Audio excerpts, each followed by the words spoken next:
and welcome back to Glasgow City Talk. As we know, Glasgow has been awarded the 2014 Commonwealth Games. 71 nations are coming to Glasgow during the summer of 2014 to participate in one of the largest sporting events in the globe. I have Braden Poliak and Sahil Sani here with me tonight, who are both highly involved with the Games. Hello. Hi. You alright? In tonight's show, we'll be discussing the Commonwealth Games and looking at the linkages between sport and culture of Glasgow. Okay, so maybe we should jump straight in and look at the media aspect.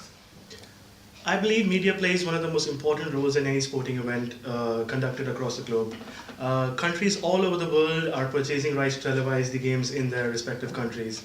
We had a case, an example during the previous games where Thailand, being a non-Commonwealth country, purchased the media rights to televise the games in their country, which is something out of the box. But what I feel over here is that once a country purchases the rights to televise the game in their respective countries, they're not buying the culture of the sport, but they're buying the culture of the sport, but they're not buying the culture of the city. The only way Glasgow is being shown is through sport, but not what it actually has to offer in terms of their culture, in terms of their city. While the entire city will be on display during the games and televised globally, it will also be hidden in a way as well. Okay, so that's actually really interesting. So you're saying that the Scottish Glasgow culture is actually being hidden by this Commonwealth Games brand. Interestingly, Glasgow's slogan, for which they recently have changed, is "People Make Glasgow." The games have the Commonwealth Games has its own brand, its own identity, its own logo, which will be shown to the entire world. It is this brand that is being bought and sold, not Glasgow's.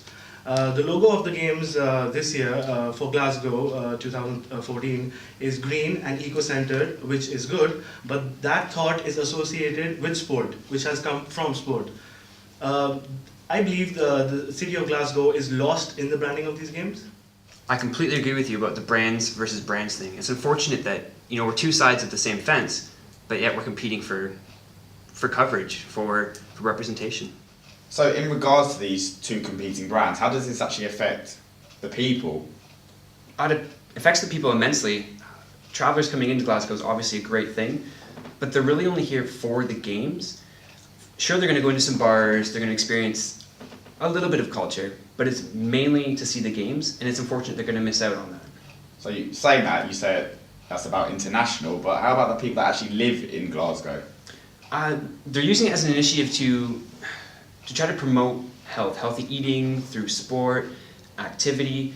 So with these games, they're really trying to show, hey, look at how awesome this can be.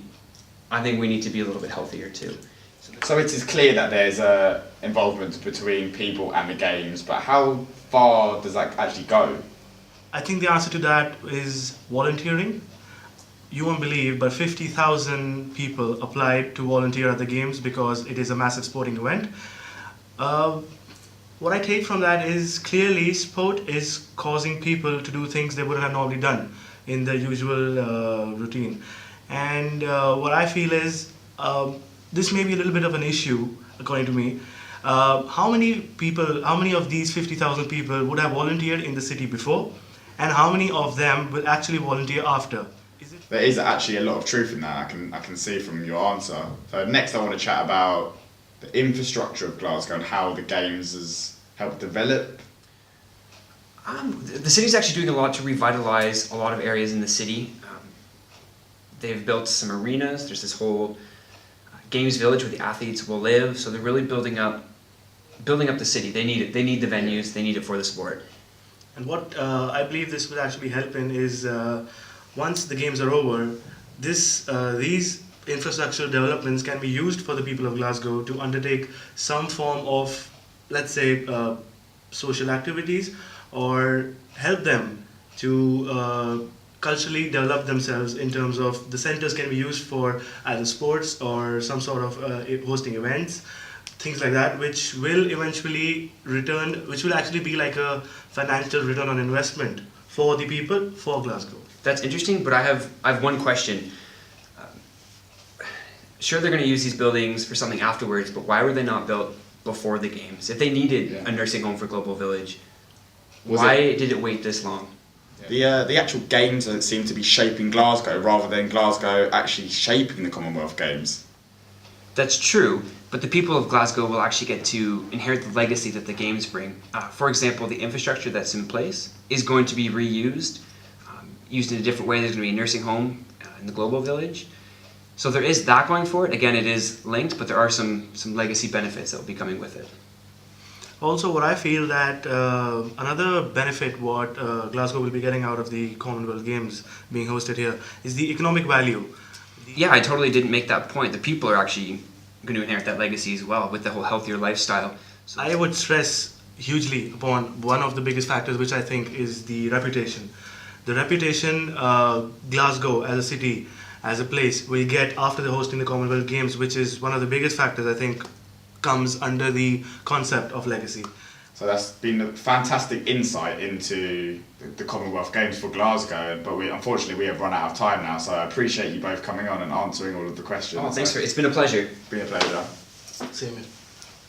So from tonight's show, it would appear that sport is driving the cultural spectacle in Glasgow, and the sport is overpowering the culture. And is that a good thing? Do we need to find a way to separate culture from sport? So I have a question for you viewers. Based on the issues discussed in tonight's show, is it possible to increase the cultural awareness in sporting events? Can we get culture to shine through sport? Thank you and good night.